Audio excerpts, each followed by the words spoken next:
Está na hora da entrevista do dia com Denise Campos de Toledo. Vamos falar agora sobre as implicações da economia mundial no Brasil e a retomada do crescimento pós-pandemia. Eu converso com o economista Cláudio Fristac, presidente da Interb Consultoria, ex-economista do Banco Mundial. Doutor Cláudio Fristac, boa noite. Boa noite para você, todos os ouvintes, todos os espectadores.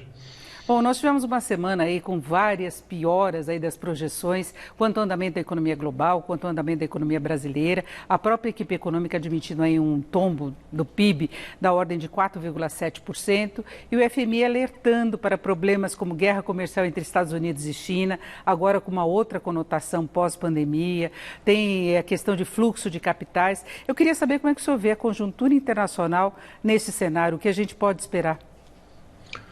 Olha, Denise, uma situação que eu acho que, de novo, não temos precedentes. É difícil a gente se guiar quando o grau de incerteza é tão elevado, né? Você sabe que a incerteza é basicamente o risco não precificável. Com risco, você consegue assignar uma probabilidade e dizer, bem, eu vou descontar, eu vou fazer isso, vou fazer aquilo. Com incerteza, efetivamente, você não consegue. A incerteza que nós estamos vivendo, Denise, ela, digamos assim, ela tem várias dimensões. Uma, nós efetivamente não sabemos quando é que essa pandemia irá terminar. Tem uma bala de prata? Seria uma vacina. Mas as melhores informações que nós temos nesse momento é que essa vacina, se for descoberta, é bom lembrar que para alguns vírus você não tem vacina. Se essa vacina for descoberta e for aplicável, isso não será mais, antes de talvez 8, 12 meses, na melhor das hipóteses. Estamos falando mais para o final do ano que vem. Isso se acontecer. Essa seria a nossa bala de prata. A alternativa é você ter, de alguma forma, uma resistência da população como um todo. Mas isso é muito complicado. Para você ter uma taxa de infecção de 70%, chegar a 70% pode demorar muito tempo. Hoje, os números que estão saindo da Espanha é que a taxa média de infecção na Espanha, que sofreu, evidentemente, um ataque bastante forte da pandemia, da ordem de 5%. Então, essa imunidade de rebanho ainda vai demorar muito. Então, essa é uma dimensão, talvez essa seja a dimensão mais importante e a dimensão que gera mais incerteza. Você tem uma segunda, é que os consumidores, nós todos, vamos mudar de comportamento. Não se sabe exatamente. Nós temos, enfim, algumas indústrias, como a indústria de turismo, pode sofrer muito, não apenas no curto prazo, que já está sofrendo, mas no médio e longo prazo. São indústrias importantes, empregam muita gente em muitos países, é uma indústria global, enfim, e possivelmente ela vai continuar a sofrer. Isso é muito triste, digamos assim, e é péssimo também para a economia global. Você tem um terceiro elemento, Denise, de incerteza, que essa tensão, infelizmente, está se agravando entre os Estados Unidos e a China.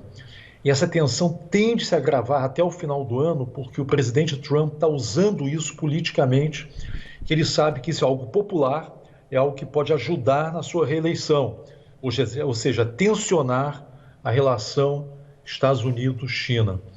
O resultado disso tudo é que, ainda que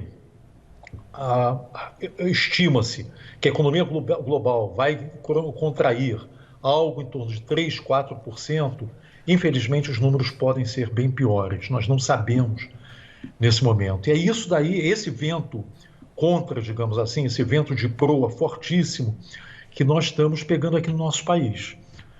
Só que no nosso país nós temos um agravante, é que além dessa crise econômica, além de todas as dificuldades da pandemia, realmente hoje nós somos um dos países mais afetados por essa pandemia, nós vivemos também uma crise política. Uma crise política que nós não sabemos ainda o desdobramento nos próximas semanas e meses. Isso tudo, obviamente, afeta muito o investidor. Os investidores estão saindo do nosso país, seja porque os retornos já não são tão atraentes, dado o nível de risco, enfim, seja porque realmente uma incerteza é global e o pessoal se refugia no ouro, no dólar e nos títulos dos mercados avançados, dos mercados desenvolvidos, né, Denise? E o Brasil já tinha problemas de competitividade, de abrir novas janelas no exterior para poder expandir as vendas externas. O Brasil já estava com problemas na captação de recursos. Agora, no ambiente que se prevê um aumento da pobreza, da desigualdade social, inclusive aqui no Brasil, desemprego maior, e os países meio que checando e reavaliando a questão de fronteiras, a questão comercial, mesmo entre China e Estados Unidos, a gente vê uma discussão um pouco diferente do que foi a guerra comercial. Agora é assim, não ter tanta dependência, por exemplo, de produtos da China, as unidades de produção. Então, como é que ficaria o Brasil nessa nova configuração? Olha, Denise, eu acho que existe realmente forças que eu diria, sei lá, nacionalistas ou neonacionalistas, protecionistas, que ao fim e ao cabo vão fazer um mal, na minha perspectiva pelo menos, para os países, para a economia mundial nos próximos anos. De novo, nós não sabemos ainda todos os desdobramentos, o que nós já estamos vendo realmente não é muito animador. O mundo vai sair mais pobre dessa pandemia, isso não tenha dúvida, ninguém ganha com isso. O nosso país, o Brasil, vai sair mais pobre, mais endividado, possivelmente, com toda a probabilidade, eu diria, enfim, um grau de, eu diria, tensão social e mesmo injustiça social e desigualdade social maior do que nós entramos. Acho que é bom lembrar que quando o ano começou, esse nosso ano aqui de 2020, a nossa economia não estava tão bem assim. Havia até uma certa frustração, até em janeiro, fevereiro, as pessoas estavam esperando alguma coisa um pouco diferente, uma retomada um pouco mais forte, mas não é isso que estava se observando antes da pandemia nos afetar. Ao mesmo tempo, a própria situação fiscal do Brasil, no início do ano, não estava tão bem.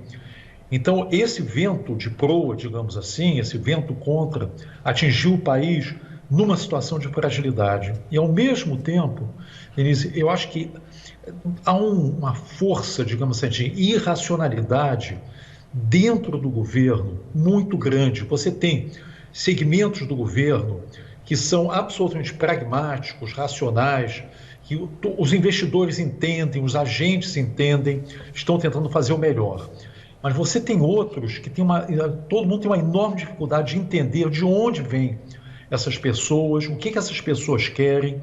Apenas a título de um exemplo, e poderíamos dar muitos, quando um ministro fala em comunavírus e faz críticas frontais ao nosso maior parceiro comercial, que é a China, você tem um outro ministro, a ministra Tereza, que tem que ficar de alguma forma, digamos assim, catando os cacos, tentando de alguma forma contornar o mal-estar que está se criando na nossa relação com a China, que é uma relação muito importante.